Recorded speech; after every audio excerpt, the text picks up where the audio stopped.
आज जनाब दोस्तों के शौक वास्ते खीरी झोटी की वीडियो है। मूँह विचों खीरी हो के इन्ना बड़ा कद, इन्नियां लंबाइयां, इन्नियां खूबसूरतियां माशाल्लाह। बे खीरी हो के मज्जां वाला कद, मज्जां वाली लाम, खूबसूरतियां, सफाइयां, हुसन आम झोटियां दे कोल नहीं इन्ना होंदा। आज जनाब दोस्तों ने चेक करना है खीरी झोटी माशाल्लाह, मुछ बग्गी, खाडी सफेद, अखा सफेद चिटियां, सिंगी कतरी कतरी माशाल्लाह, मोड़ के विच काठां दे लाई फिरदी है,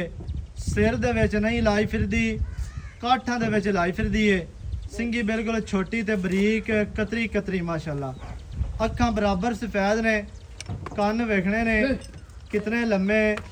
चौड़े माशाल्लाह, छज्जा वर्गे कन्न। अल्लाह ते वेख टुट्टी साहब आई कलिया जिवें शरिया खड़ा हुंदा जी जी फट्टी वेख मां दी लत्तां आई जिवें दुरे हुंदे नो वेख जिवें घड़े होए हुंदे। हां जी ठीक है आई जिवें घोड़े दे सोम बोलदे लचक विच वेख लई एक माछे दी तेरी निके नौ साल 60 ते 9 ते बराबर जाडा सी कसवी जान दी कसवी जान दी नोआ दे नीली दे पूरा पॉइंट ते नीली दी शहनशाह दी आई कसी कसाई माशाल्लाह कसाई मगर छोटी होना नाल गोल पिछे बाहर लई वंदी है ए नहीं है बेगा दुन्नी दे मुट्ठे लगे वंदे हो ते गोल भी मोटा इस माशाल्लाह सोना गोल छोरियां वर्गा ए आ ते वीरा आटा टुकड़ा दी झोटी होना गत्ती वंदी है आज दवे दा पिया हैं चंगियां विरला जो विरला ते मोड़ आ वेख ला माशाल्लाह चड्डे दे ए निशान वेखी खेली पंपी पई हुणे ला ये आ ते मुंह खीरी ते वे ना चौगी छिग्गी नहीं खीरी मुंह दे विच साइयां लाडा ना संभी है लाडा ना बस ठीक है खली हां जी ठीक माशाल्लाह ए इत्थे जनाब सजना ने गोल वेखने जी 6-6 इंच 8-8 इंच दियां वंडा माशाल्लाह ते मोटा गोल लग्या है अपनी अपनी जगह ते अपनी अपनी डायरेक्शन ते। झोटी दा चौकटा वेखना पुट्ठा 4 फुट चौड़ा खुड्डा जनाब पूरा गिठ दा हड्डी सिंगल माशाल्लाह कलम वर्गी घड़ी होई 4 इंच चक्की होई। डाकां चेक करनियां ने कितनियां बरीक ते चौड़ियां माशाल्लाह इंतहाई खूबसूरत। विचों पिंडा झोटी दा शाह काला उत्ते कक्की पछा रत्ती लार मारदी है अल्लाह के हुक्म दे नाल जूं बार दी ते खास नीली दा जनाब नगीना है खास नीली दी झोटी वेख माशाल्लाह माशाल्लाह ए बरीक मैं दी आ पहचान हुंदी है आ जनाब छोटी तू गत ते पट्टा तक कंबदी जासी आई ते जनाब दोस्तां ने टोटल लेंथ वेखनी है झोटी दी दौड़ वेखनी है भी कल्ली दौड़ कितनी लंबी है बरीक कूंज वर्गी ते पैर जनाब पिछले धोते हुए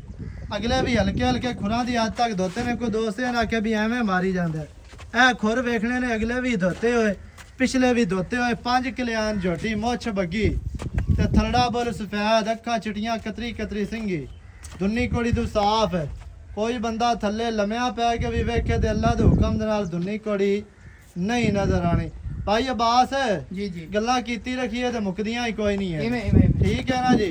ते जिन्ने दी आपां झोटी दे देनी है हां जी गल ओ सुनानी है लोकां वाली कार फिल्मां नहीं सुनावणियां फाइनल जी भी झोटी मेरी 8 दी आई ते मैं 5 दी देंदा पियां नहीं नहीं आपां 8 दी नहीं आने ते 5 दी नहीं आने जिथे देनी है उही आखसा ते जिन्नु लगे चंगी हो फोन करे जिन्ने ना लगे यार ना करे सही है ठीक है ते साडी गल दा कोई बुरा ही ना मनावे असि माजरत करने हैं सही हो गया जो असि भी पैसे भर ते लियंदे पे ते चंगियां शही ते जोर लगदे लवा लगे पिछू ही कोनी लबदी हां नहीं लबदी आपां हां जी कोई ऐ सजो ना के बखर लोटी पई खड़ी है लोटी वाला यकीन मान जा नीली दे विच झोटी लबनी हां जी तो मोर शौक दी झोटी विच मैदान ते छडनी बड़ा सारा जोर नाले खीरी हो के एवें दी झोटी मत्था जेडी झोटी माशाल्लाह हां जी पिछू गेट चवी पई आगू गेट ढलंदी पई हां जी ते जेड़ा कमा माशाल्लाह कैमरा बम उत्ते भीड़ ले फरां दे विच लथा है ही कोई नहीं कमा दा निशान नहीं है तली मार ले जी ए तू दुन्नी कानी ए तू कोड़ी कोनी थोड़ी उम्र कम वड्डे माशाल्लाह हां भाईजान किन्ने दी देनी इको गल सुना बस फाइनल आपा करनी है यार मैं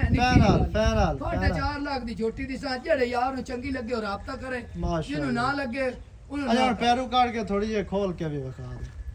टोर ही बखा लवी है ना सजना ओ यार टोर तैंदी है 4 लाख ते 50,000 जेड़े भरा नु चंगी लगे राब्ता करो बंदा को तलियां रखदा जावे ते झोटी उत्ते पैर रखदी जावे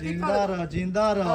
ये गल नहीं ऐ तेरे वादे है ने इथे दिलां दा अगे तलियां कई बंदा करदा जावे उत्ते पैर रख दी जावे जिंदी दा हां ये जे टोरा हर झोटी नु को लगनी है फलोमणी वेख झोटी दी माशाल्लाह टोर थोड़ी है जिंदी रह कार ओरा नु मुंह करा बस ये खड़कार जमीन दे अंदर जांदी सोब रख दी है ते तू जमीन धड़कदी है ए नहीं बघसीटी मारदी जांदी होवे ਕਸੀਟੀ ਵਾਲੇ ਡੰਗਰ ਆਪਾਂ ਨਹੀਂ ਪਸੰਦ ਕਰਨੇ ਜੀ ਸੋਮ ਰੱਖ ਕੇ ਅਗਲੇ ਚਾਹ ਤੇ ਜਿਵੇਂ ਨੁਕਰੇ ਘੋੜੇ ਦੇ ਜਿਹੜੇ ਭਰਾ ਨੂੰ ਚੰਗੀ ਲੱਗੇ ਰਾਬਤਾ ਕਰੋ 0308 900 ਦਾ ਇੱਥੇ ਵਾਲਾ 11 ਇਹਦੇ ਤੇ ਕਾਲ WhatsApp ਇਮੋ ਸਾਰੀਆਂ ਸਹੂਲਤਾਂ ਮੌਜੂਦ हैं जी नवी अच्छी और बेहतरीन वीडियो ਦੇ ਨਾਲ ਹਾਜ਼ਰ ਹੋਵਾਂਗਾ। ਅੱਲਾ ਨਿਗਹਿਬਾਨ, ਪਾਕਿस्तान जिंदाबाद।